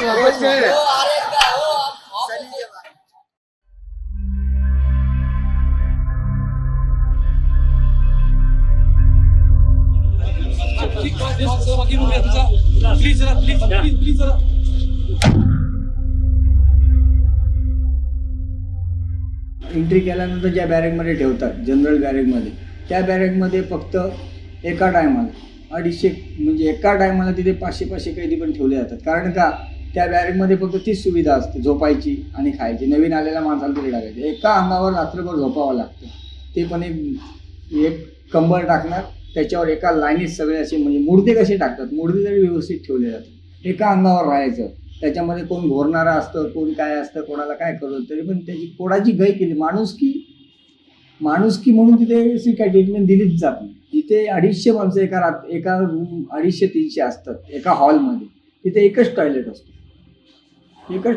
त्याच्यामुळे होतं कसं माहिती आहे काय, जर समजा कोणाला जुलाबचा वगैरे त्रास येईल तर त्याला थांबावंच लागतं. जेलचं वातावरण कसं, काही काही केस असं असतात वेगळ्या प्रकारचा ना, तिथल्या बाहेरही काही काही असं असतं ना, आपल्याला मारतात, भांडतात, तिथं असं त्रास देतात आपल्याला न. पाणी नाही भेटत, पाण्याचे प्रॉब्लेम सर्व. तिथं आंघोळी करायला भेटायची नाही 3-3, 4-4 दिवस न. कसं ते मोकळ्यात असं भीती आहे त्याच्या आडच असं लेडीज असले म्हणजे तिथं तसंच आंघोळ करतात. ओपन बाथरूम आहेत पण बाथरूम मध्ये जे लोक जुने आहेत त्यांना नंबर लागलेले असते न. दुसऱ्यांना असं आपण केलं ना अंडर ट्रायल वाला, त्यांना कोणी देत नाही. काय डॉक्टर आपल्या कैद्याच्या अंगाला हात लावून पेशंट नाडी तपासणार नाही किंवा काय नाही. फक्त म्हणजे काय, डॉक्टर फक्त बोला हा काय होतं, फक्त कैद्याने तोंड काय त्यांनी फक्त खाली लिहायचं, जाव. नाही सर मला काल गोळ्या दिलेल्या बरं नाही वाटलं, नाही आता बरं वाटणार. म्हणजे कसं 30 औषधं दिली जातात. त्याच्यामुळे बरेचसे आरोग्य बिघडणं, अंगावर खरूच जरी झाली तरी पण त्याच्याकडे एक पॅटर्न मलम आहे, ते लाव.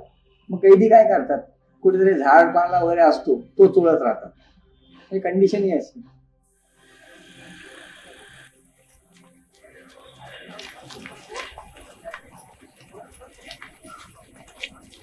कस्टडीचं प्रिन्सिपल असं आहे की त्या माणसाला त्याच्या घरच्या समाजापासून तोडलं जातं.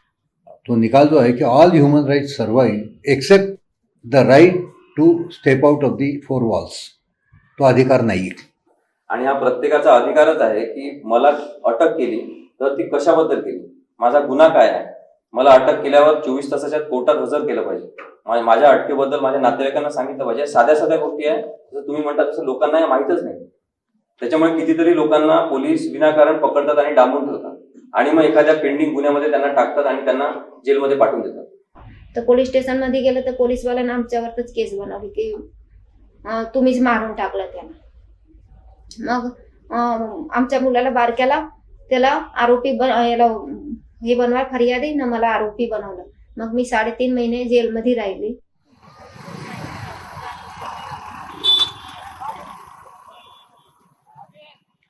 तर अशाच अनेक केसेसमध्ये कधी कुणाला साक्षीदार मिळत नाही, कधी कुणाला समाजाचं सहकार्य मिळत नाही किंवा गुन्हा ज्यांच्या हातून घडलेला आहे आणि नकळत चूक झालेली आहे त्यांच्या बाजूनी पण समाज उभा राहत नाही.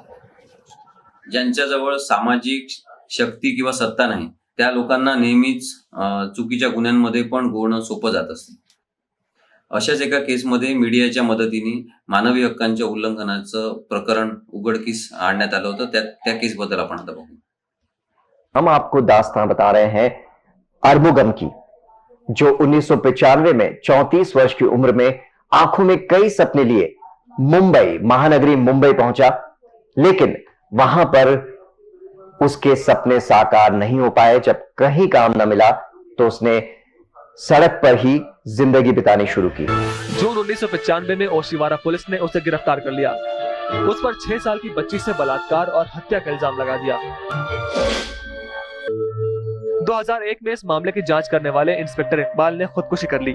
सुसाइड नोट में उसने लिखा कि सीनियर अफसर नंद कुमार चौगुले के दबाव के चलते उसने आरमुगम को इस केस में फंसाया था. खुदकुशी के पहले एक पुलिस वाले का ये इकरारनामा महाराष्ट्र के कई अखबारों की सुर्खियां बना. इस सुसाइड नोट ने अरमोगम मामले पर कई सवालिया निशान लगा दिए. दरअसल शहर के बीचों बीच 6 साल की बच्ची का बलात्कार होने के बाद पुलिस पर कातिल को पकड़ने का जबरदस्त दबाव था, लेकिन घटना के 3 महीने बीत जाने के बाद भी पुलिस को हत्यारे का कोई सुराग नहीं मिल रहा था. अपना दामन बचाने के लिए पुलिस ने एक योजना बनाई. उसने एक रात फुटपाथ पर सो रहे अरमोगम को गिरफ्तार कर लिया. हिरासत में पुलिस ने अरमोगम को बुरी तरह पीटा, जबरदस्ती उसके कपड़े उतरवा लिए, वैसे सबूत देने के लिए मजबूर कर दिया जिनसे उसे बलात्कारी ठहराया जा सके. अरमोगम पर मुंबई के सेशंस कोर्ट में मुकदमा चलाया गया और 5 साल की लंबी सुनवाई के बाद 19 अप्रैल 2000 को आखिर अदालत ने उसे एक मासूम बच्ची की हत्या और बलात्कार के जुर्म में उम्र कैद की सजा सुना दी. ये सुसाइड नोट पुणे में मानवाधिकार संगठन की कार्यकर्ता असीम सरोदिया को मिला, जिसके आधार पर उन्होंने बॉम्बे हाई कोर्ट में केस दर्ज किया. असीम की मेहनत रंग लाई और बॉम्बे हाई कोर्ट ने अरमुगम को बाइज्जत बरी कर दिया. अदालत का कहना है कि बारगिर के आरोपों के बाद अरमुगम के खिलाफ जुटाए गए सबूतों पर भी यकीन नहीं किया जा सकता है. अपनी इस राय के मद्देनजर बॉम्बे हाई कोर्ट ने अरमुगम को 11 साल की कैद के बाद बेनिफिट ऑफ डाउट यानी संदेह का लाभ देते हुए उम्र कैद की सजा से बाइज्जत बरी कर दिया है. आपल्याला हा पण विचार करायला पाहिजे की कायद्यातून सगळे प्रश्न सुटणार आहेत. त्याच्यामुळे प्री लिटिगेटिव्ह वर्क म्हणजे केस दाखल होण्यापूर्वी त्या केसवर करण्याचं काम काय आहे हे आपण आता समजून घेतलं पाहिजे. हा पण एक पुरोगामी विचार आहे की केसेसच कशा कमी होतील. मग अनेक केसेसमध्ये कॉमन सेन्सच्या आधारावर सामान्य बुद्धिमत्ता वापरून आणि सहज केस वाचून पण आपल्या लक्षात येते कोणाचं बरोबर आहे कोणाचं चूक आहे. मग तशा केसेस पण हायकोर्ट आणि सुप्रीम कोर्टापर्यंत का गेल्या पाहिजे. लोकांना जर स्वस्तात न्याय मिळण्याचा अधिकार आहे तर तो अधिकार त्यांना त्यांच्या लोकल लेवलवर वापरता आला पाहिजे. The bench and the bar together will be protecting the rights of the poor. In fact, suo motu action must be taken. You don't have to go to the court and then file a petition and things like that. Suo motu. त्याच्यामुळे कायदा सगळ्यांना समजला पाहिजे एवढंच नाही तर कायदा याच्यानंतर बनवायचा असेल नवीन तर तो पण लोकांच्या सहभागातून झाला पाहिजे. ज्या लोकांसाठी कायदा बनवणार आहे त्यांना विचारलं पाहिजे की तुम्हाला तुमच्या समस्या सोडवण्यासाठी आम्ही असा कायदा तयार करतोय, तुमचं याच्यामध्ये काय मत आहे की याच्यात काय असलं पाहिजे आणि त्यांचं मत विचारात घेऊन कायदा बनला पाहिजे. हा नवीन विचार आहे.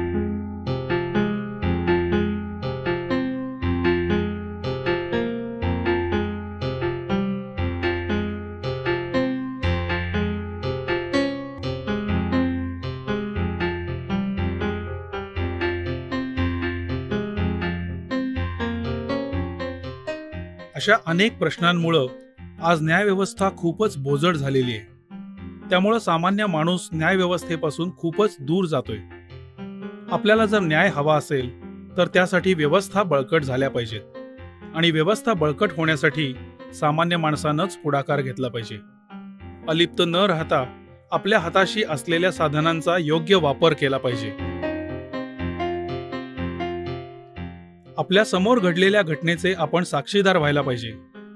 तक्रार करण्यासाठी पोलिसांकडे जाताना घाबरण्याची अजिबात गरज नाही. न्याय मिळणं हा आपला हक्कच आहे. शेवटी पोलीस व्यवस्था आणि न्याय व्यवस्था या आपल्याला सेवा देण्यासाठीच आहेत. जनहित याचिका हे पोस्टकार्डावर मावणारं एक लोकशाही अस्त्र आहे. जनहित याचिका वकिलामार्फत किंवा स्वतःही करता येते. व्यापक समाजहित असलेल्या आणि व्यक्तिगत नसलेल्या प्रश्नांबद्दल जनहित याचिका करता येते. वंचित आणि असंघटित घटकांचे अनेक प्रश्न साध्या पत्राद्वारे लिहून उच्च किंवा सर्वोच्च न्यायालयाला कळवता येते. त्याला जनहित याचिका पत्र असं म्हणतात.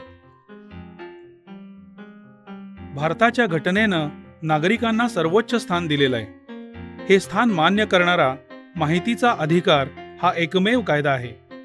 या कायद्यामुळं सरकारी यंत्रणेची किंवा सरकारची मदत मिळालेल्या कोणत्याही संस्थेसंबंधीची माहिती आपल्याला मिळवता येते. ही माहिती मिळवण्यासाठी प्रश्न नेमकेपणानं विचारले पाहिजेत. विचारलेली माहिती 1 महिन्याच्या आत मिळणं बंधनकारक आहे. व्यवस्थांमध्ये पारदर्शकता आणि उत्तरदायित्व आणण्यासाठी तसंच प्रशासनात लोकसहभाग वाढवण्यासाठी आपण सर्वांनी माहितीचा अधिकार वापरला पाहिजे. लीगल एड मिळणं हा आता आपला मूलभूत अधिकार आहे.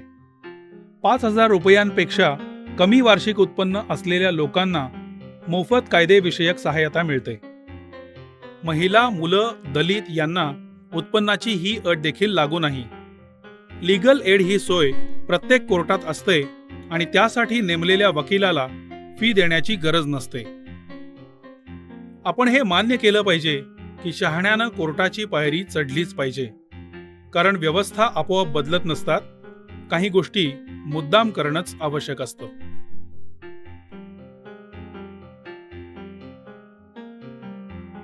शेवटी यावर विश्वास ठेवला पाहिजे की प्रत्येक व्यवस्थेत चांगली माणसं आहेत आणि याचं भान ठेवलं पाहिजे की मी आधी माणूस आहे आणि त्यानंतर पोलीस, वकील किंवा न्यायाधीश आहे. हम सब कह रहे हैं कि सिस्टम गलत है, सिस्टम में सुधार चाहिए, पर क्या हम ये सब नहीं भूल रहे हैं कि हमें साफ सफाई चाहिए, पर खुद के हाथ गंदे कौन करे? हम में से कितने लोग अपने कॉर्पोरेट जॉब्स को छोड़ के ह्यूमन राइट्स लॉयर बनना चाहेंगे? क्या ये बात हमें नहीं सोचना चाहिए? हम क्रिटिसाइज कर रहे हैं सिस्टम को, ये कह रहे हैं कि करप्शन है, टेंडेंसी है, जुडिशरी में ये इम्प्लीमेंट होना चाहिए, जुडिशरी में वो इम्प्लीमेंट होना चाहिए. क्या हम में से ऐसे कितने लोग हैं जो एक्चुअली लिटिगेशन में जाके एक चेंज लाना चाहते हैं? वो बहुत जरूरी है. युवक तो असतो ज्याला मीन्स ऑफ लाईव्हलीहूड मध्ये इंटरेस्ट नसतो, पर्पज फॉर लिव्हिंग हवं असतं. तो प्रयोजन शोधत असतो. जगण्याचं प्रयोजन शोधत असताना जर वकिलीच्या व्यवसायामध्ये तुम्ही ठरवून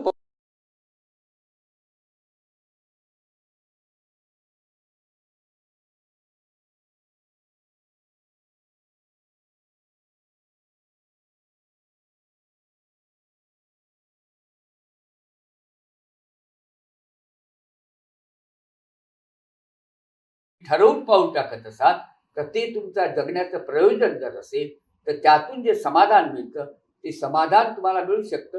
प्रामाणिकपणे वकिली केली तर मी एक आजोबा म्हणून त्यांना हे सांगू इच्छितो की म्हातारपणी देवळात जाण्याची गरज नसते. I appeal to the Indian bar, to the advocates everywhere in this country. Please remember that a large majority of fellow men and fellow sisters and brothers are below the poverty line. Please remember the right to justice is a fundamental right. Please realize that professionally you are committed to see that justice reaches everyone. And therefore, it is my fervent appeal to you, you lawyers, please bring law and justice to the capability of the humblest human in India. Similarly, I appeal to the bench. Please see that you work hard and see that justice is done. And no bias, no prejudice, no class inclination. And please understand that the Constitution is again, if I may repeat, a socialist, secular, not communal, secular, democratic, means people-based, people-oriented republic.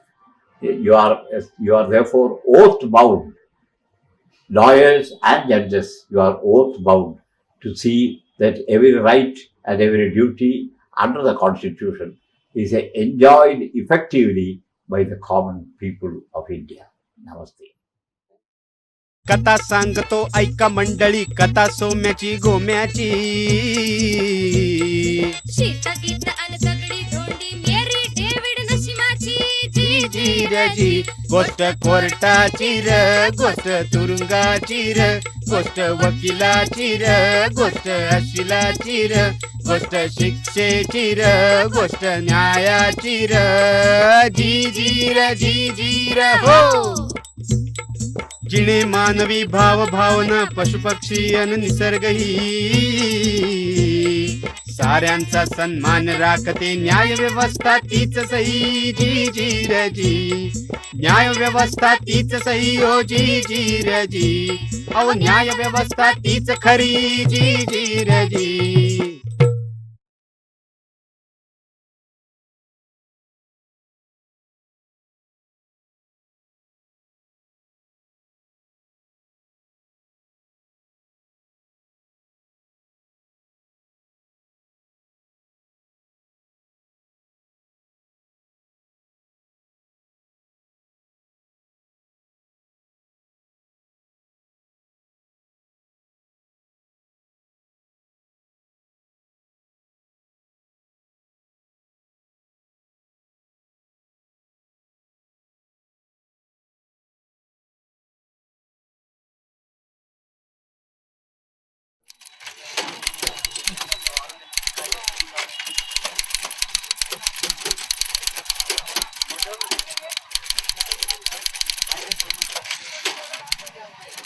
हा वय अंदाजे 18 चालू आहे आता.